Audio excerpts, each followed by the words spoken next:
Thank you so much for joining me for another episode of Anahita TV. As you know, we always interview wonderful people and who have value to add to our community. And today I have Tim Shurr, and he's an amazing author and mind coach, and he actually helps with trauma healing through hypnosis. So welcome. Thank you. Pleasure to be here today. Thank you for joining us, and tell us a little bit about what you do. I know that you're a speaker, you do so many amazing things. I don't know where to begin. Well, it started for me when I was 12 years old.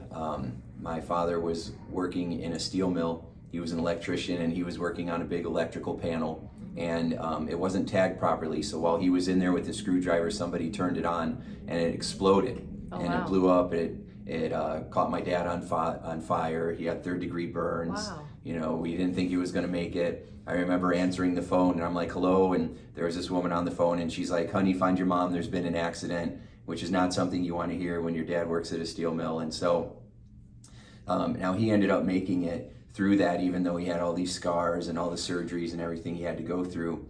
But my brain ended up having scars on the inside. Oh my God. We all have what I call big T and little T traumas that we go through growing up in life. Little T traumas are being embarrassed, feeling humiliated, being rejected, not being picked to be on the team, or not being included. Big T traumas are more of the abuses that we go through, right? Or deaths, or divorce, or verbal, physical, sexual abuse, things like that. And what happens when you go through that is that your mind makes up beliefs about what it thinks it means about you, about the world around you, what kind of world you live in, how other people are. And it makes up these beliefs without your permission at an unconscious level, and it stores it. And a lot of these beliefs are developed by the time we're 12 years old. And so when we grow up, we're affected by these beliefs. It hurts our relationships, it hurts our self-confidence, it hurts our finances, it affects our ability to grow a business. We have imposter syndrome, we have anxiety, we have bad habits, we have self-sabotage. Right. And it's because of those beliefs that were formed when we were younger. And so over the last 34 years, I figured that out, and also figured out how to go and find those beliefs and upgrade them in a very quick, fast, loving, and empowering way that lasts. And it changes people's lives almost instantly. That's what I love about hypnosis and your work. I feel like we talked about earlier, a lot of people go to therapy, and therapy lasts years and years, and many people don't even recover from the trauma that hurt them to begin with. Yeah. So what is your process? What is your process, and how long does it usually take? So my training was in psychotherapy, and I think that I was becoming more psycho than therapist. And so... I studied psychology, and that's why I stopped, because I thought it was driving me nuts. Well, the field does attract a lot of wounded people, right, who are trying to figure themselves out. For sure. And so, and unfortunately, we're taught that to really use high-end positive thinking, cognitive behavioral therapy, and different techniques that we think are going to help release us from a lot of those emotions from the past, but it doesn't seem to change the beliefs. It doesn't get deep enough.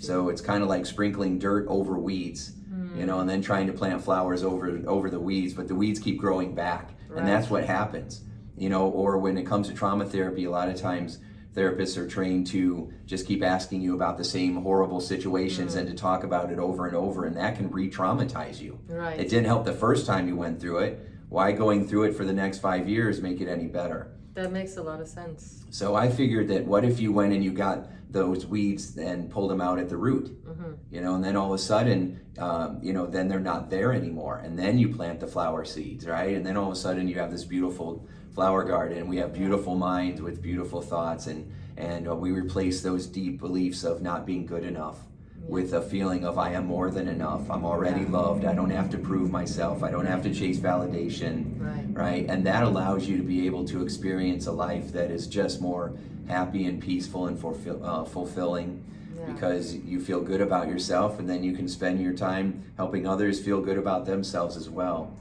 Most people don't play life like that. They're not playing life to win. They're playing not to lose. Exactly. How do I not get hurt? Right. And then we end up hurting ourselves, or we hurt others. Because you're not living in the moment, and you're not living from your true passion or your true desires. That's exactly right. No, you're living from a belief system of scarcity and fear that causes us to then, I mean, it influences every decision that you make.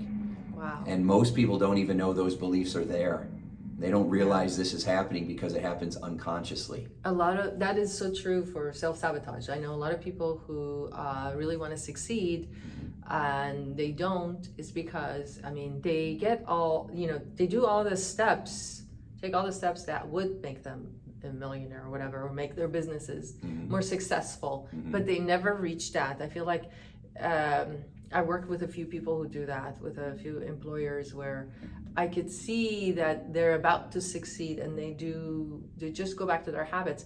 And a lot of us, I think we're so attached to those habits, and it's a fear of losing who you are, like a self-preservation, of even though it's the wrong self, but that self we're still, that's what we know, so we want to preserve it. So how do you fix something of that nature? Because I know everybody wants to know about how to make millions. Yeah, and that's what I do. Grow. I help people make, with that millionaire mindset, and a big part of it is removing those limiting beliefs that are in there. And one of the limiting beliefs that a lot of my high power clients and business owners have is that what you said, this mojo that I have that has got me to where I am, they don't want to let go of it because it's what got them there, right? But now it won't take them to the next level. Right. What got you here won't get you there, because maybe the way that you got there was by being cutthroat and tough, and ruthless, and whatever you needed to do, whatever it took.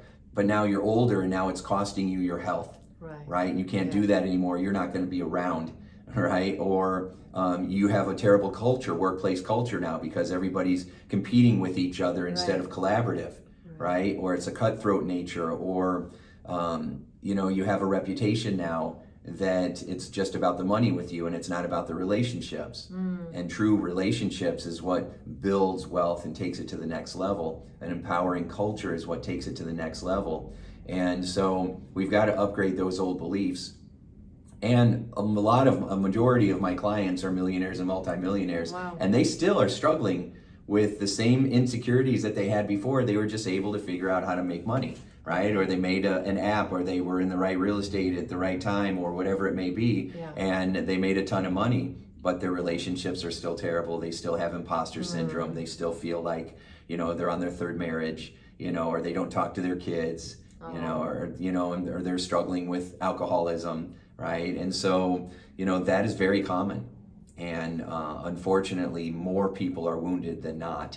And as a result, we've got to learn how to upgrade our mindset. And I spent 34 years figuring out how to do that and how to do it fast, because, when you're working with very successful people, they want results now. And they're always like, I want an easy button. Right. I do too. Everybody does. That's how I got into hypnosis and the peak performance strategies, because it's the closest thing to an easy button.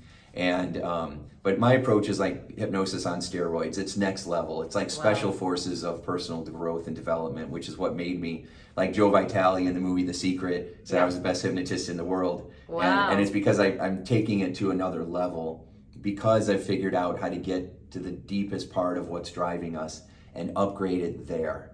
Our phones, our smartphones get upgrades all the time. Okay. But our human operating system, we're running the same MS-DOS system that we were born with. In the 1980s. Most people have not, been upgraded. Yeah, right. And so we need to do that if we're going to find more peace and fulfillment and financial abundance. Oh, definitely. Oh, that's so wonderful. So you heard it here first, or on his show. Together. So you can always contact Tim. He does work via Zoom, I understand, or telephone. I have clients all over the world, and most of our sessions are done over the phone as well. Yeah. Okay, so I'll leave his information in the notes below. And you can contact him, and you can also look him up, Tim Shurr, on YouTube as well. So this is exciting. So what do you think about what's going on right now? Like I think I said that earlier about on YouTube. There's like a war about between men and women. There's like one side saying the feminist movement, and the other side I know this is political, has nothing to do with, I feel like because you're an expert in mind upgrade, I feel like sanity is required right now.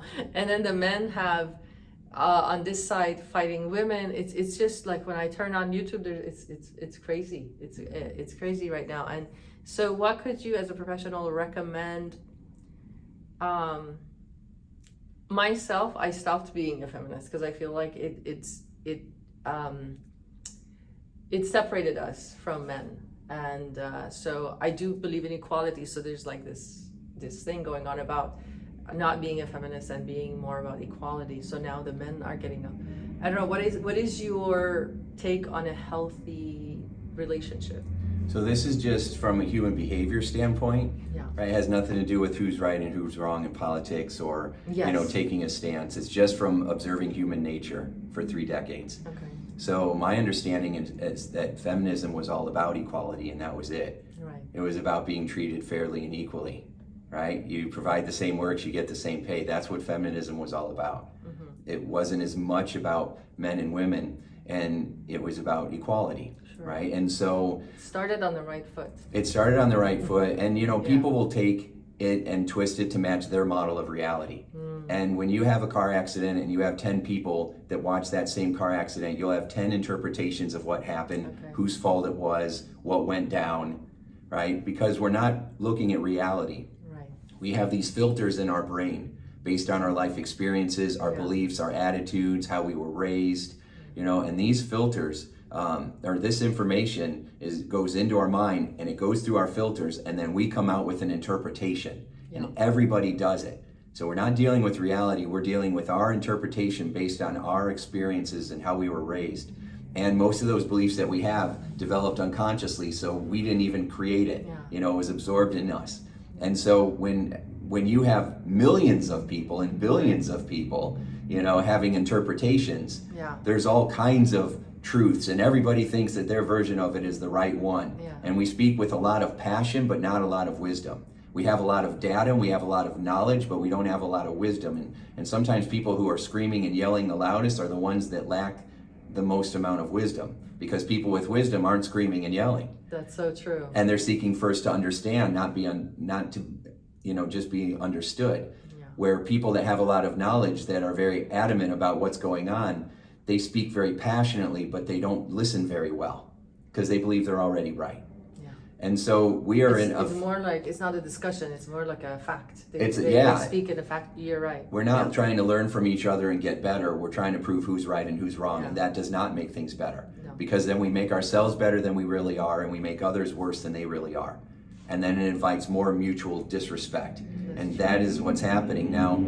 We live in fascinating times right now in our world, because especially like with the movies and everything else, we are taking all the injustices that have been happening for millennia, especially towards women, but towards anybody that wasn't in power. Because it's not even about minorities and stuff. It's like, who's in power? Right. Whoever's in power. Because you'll have different races that some were in power and some weren't, and they treated each other the same way in the same race or the same culture, right? And so it's not always just about differences, it's about who has the power.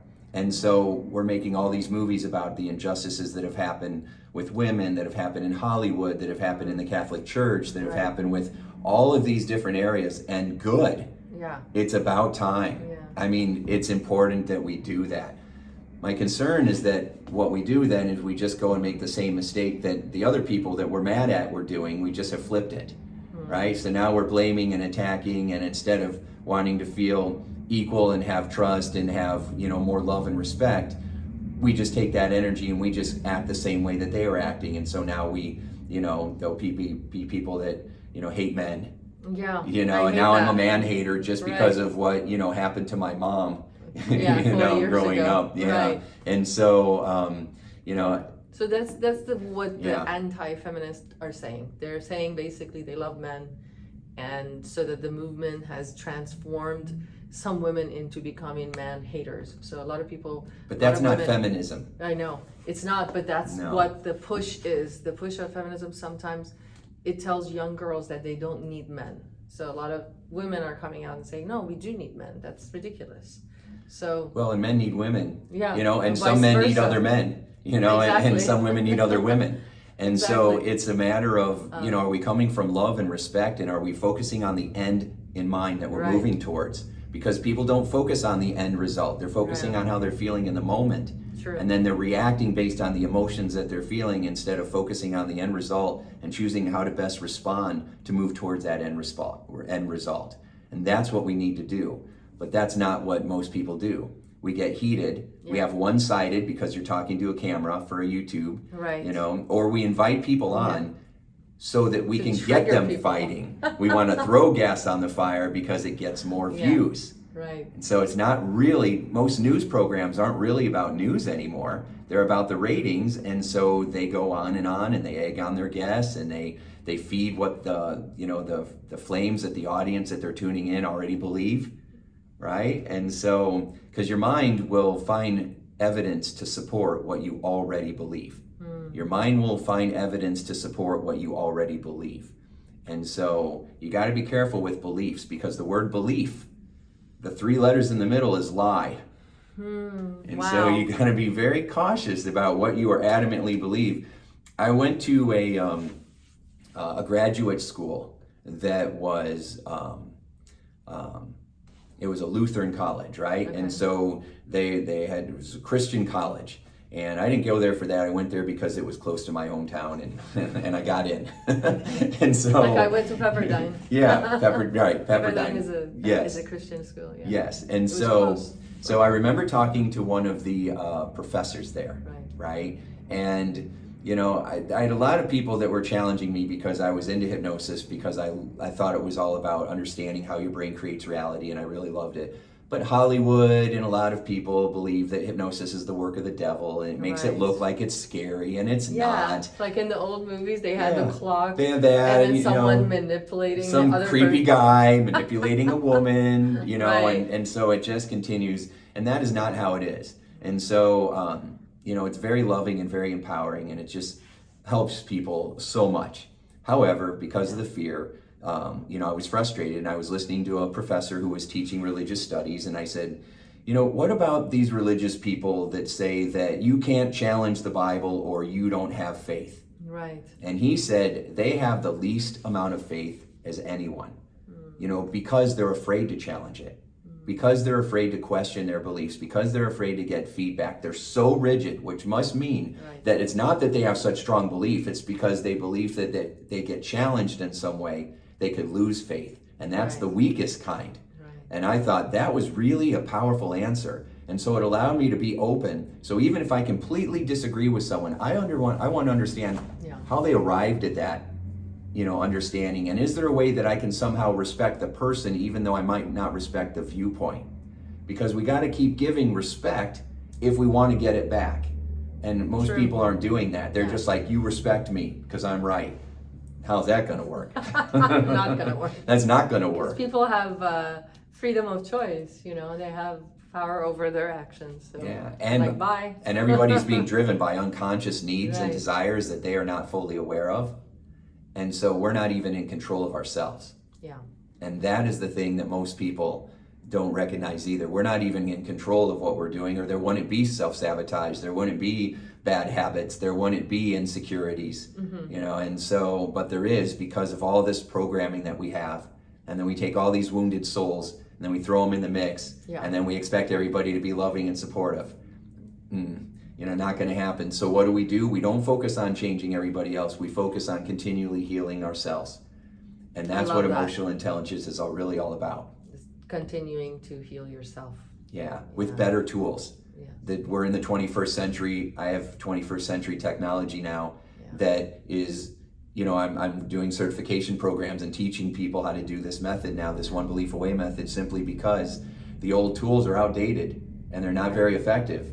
You know, I can change your life in 30 minutes and it doesn't matter what you've been through. And I've done that with tens of thousands of people for, you know, 30 years. And so Tell us an example of a win you had with a client that you knew maybe 10 years ago that worked with you, and how has their life changed? I think that's going to be very telling for audiences. Okay. So that they can hire you right after this. So I have a very specific example from 10 years ago. My friend Joe, I think of my clients as my friends, right, and my family. Right. And so Joe was someone who struggled with insecurity. He's a salesman for a company, and he struggled to sell 6 figures worth of products. So, you know, he was struggling with his finances, and he had a dad that was very aggressive and rough with him. And so when he grew up, he didn't want to become his dad. He had those beliefs of not being enough and not standing up for himself, and so he couldn't take a stand for his customers. He didn't want to come across pushy. He wasn't asking for the sale, and so he kept losing the sales and thinking that it's his fault and there's something wrong with him. It just reinforced those negative beliefs, which a lot of salespeople struggle with. And so so we changed that around and started building his mindset, and I started calling him the $1 million sales guy, you know, and 3 years later, he went from selling 6 figures to $1 million. Wow. And became the millionaire sales guy. And he walked into my office with 3 trophies. He crushed all the records. Wow. For his sales company. And so that was about 7 years ago. We've continued to work together, and I started calling him the multi-million dollar. Now I'm going to have to start calling him the $1 billion, but the multi-million dollar sales guy. And he called me a few months ago, and he said because of the pandemic, a lot of his clients weren't buying stuff, and then, but he kept building the relationship, and when they were ready, they came to him, and he said, I have sold $54 million in product over the last year and a half. Wow. $54 million. That's amazing. Yeah. So now he's a multi-millionaire. Now I got to go, you're the $1 billion sales guy. His company had to change nationally. He's the number one in his company now, and they had to change the pay structure because of how much money he's made them. That is crazy. Right? It's such a good... Yeah. And that is, you know, from him changing those beliefs. You know, I gave him some more sales skills and more, you know, influential communication strategies. I've taught a lot of high-performing sales teams and companies that over the years. Yeah. So I'm kind of a unique coach because I can help you with your biggest traumas, and then the next day I'm going to help you make $1 million. And so it's kind of a weird combination. You don't usually have that in one coach. Yeah. But because of my interesting background, you know, and doing it for myself, I help others do that. And so that's a pretty clear example. Sounds like you have the right tools and you're able to portray them or hand them on to your clients, which is wonderful. That's a great story, by the way. Thank you. Yeah, some people can do it on their own. Out of the blue. I didn't know you had. Oh, I got a lot of them. You know, I have, and for different things. Some people are more successful financially, but they cannot lose weight, right? And they've tried and tried and tried. Oh, you've done that with weight loss? Oh, yeah. I've done like 10,000 sessions just for weight loss over the years. Wow, and it helped them. Tremendously. Yeah. You know, one of the things, because I struggled up and down with weight, I realized is emotional. It's not food, because there are times where I'm eating extremely healthy, going to the gym every day, and not a pound lost. Yeah, because of the stress and the cortisol. Yeah. Cortisol, when we get stressed, we release cortisol, which causes your body to store fat. Yeah. So you can eat healthy and exercise every day and not lose weight. And how's your stress? I'm like, oh, you know, it's off the charts. Okay. You know, and then how's your sleep? Oh, 3 hours a night. Right. Oh, that's what's happening. And what's driving that? You know, it's usually the fear that something's not going to work out, you know, and then it comes right back to those sabotaging beliefs. Or that's when I started realizing that so many of my clients had been through experiences in the past, those big T traumas, and now they have trouble with feeling worthy. They have trouble with making themselves a priority. They always put everybody else first. They don't feel safe. We're a mess, right? Everybody's a mess. And we're all so beautiful and amazing. I know, right? I'm kidding. Yeah. I mean, you are right that we all are, you know, kind of a... And so we can't judge others or ourselves. I feel like that's what you're getting at. We can't judge. All we can do is try to improve and get better and find the right tools that helps us improve our lives, and which will improve the lives of the people we love and the people around us. That is beautifully said. Yes. Do not throw rocks when everyone lives in a glass house. Right. Yeah, we all come. I think we have to go back to compassion, to the simple forms, simple things like compassion, love. Those are really the basics of humanity and community. And how we can just come together and help each other. And if I hadn't met you and had these conversations, like I could share, you know, and that's my love of community. I love community, and I like to connect people, and I like meeting new people because I want to learn and I want to improve myself. So I feel like we need more of that. We need more people who are compassionate and loving and non-judgmental. Like I learned something new that I realized I'm judgmental. Even when driving, when someone is driving bad, I'll say, oh, you know, such a bad driver. Like, so I decided, I read somewhere where it had 3 rules of not to do if you want to be a happy person. Yes. One of them was don't complain. And then I realized, oh my God, I complain on the road, which is so basic and simple.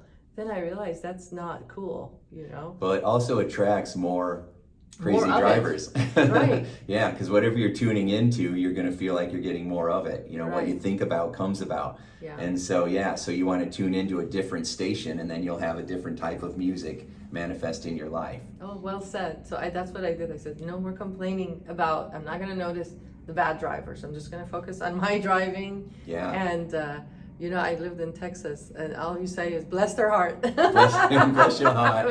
Yeah, that's right. You know? That's right. Send them positive energy. Yeah, send them love. Maybe they're really having a difficult time. Right. Maybe they cut you off because there's someone in a hospital and they're trying to get to them. Right. And so that's all I do now. I just send them love and say, hey, bless your heart. How does it make you feel when you're sending love? It makes me feel good. Yeah, it does. It'll make you feel better. And some people are like, no, it doesn't. I like putting my hand out the window and letting them know they're number one. That's what makes me feel good. Yeah, but then when you watch them, they're not someone who looks like they're feeling good. They look like they're stressed out. Yeah. And so you got to pay attention to who you're getting the advice from. I don't take advice on how to be happy from people that aren't. Exactly. Yeah, and I don't take advice on how to be wealthy from people that aren't either. Exactly. And so 2 good bits of advice for you. Well, thank you so much, Tim. I've had so much fun with having you on here. Hope I get to see you again on this channel. We're buddies, so yes, this is going to be awesome. Yeah, so I'm so excited that I was able to introduce my friend Tim. And please buy his book. One Belief Away at Amazon. You'll love it. Yes, One Belief Away by Tim Shurr. And also, if you need help with trauma healing, I definitely recommend him. And as you noticed and heard all the different areas that he's able to help you, he's definitely the go-to person for hypnosis and mind transformation. Mind transformation. Yeah. Thank you so much. Please like and subscribe, and we'll see you soon. Bye-bye. Wasn't that an amazing interview? I'm so grateful that Tim had a moment to share with me, and he's an amazingly busy guy. So I'm so excited that after 2 months of hounding him, I was able to get him onto Anahita TV. So I just wanted to share his book with you, One Belief Away. And this book is about how to upgrade your unconscious mind for prosperity and inner peace. He wrote it with Dr. Joe Vitale. I highly recommend it. He signed and endorsed this one to me, so I'm not giving this one away. Thank you very much. But I hope that you read his book and you let me know in the comments below what you thought. Thank you.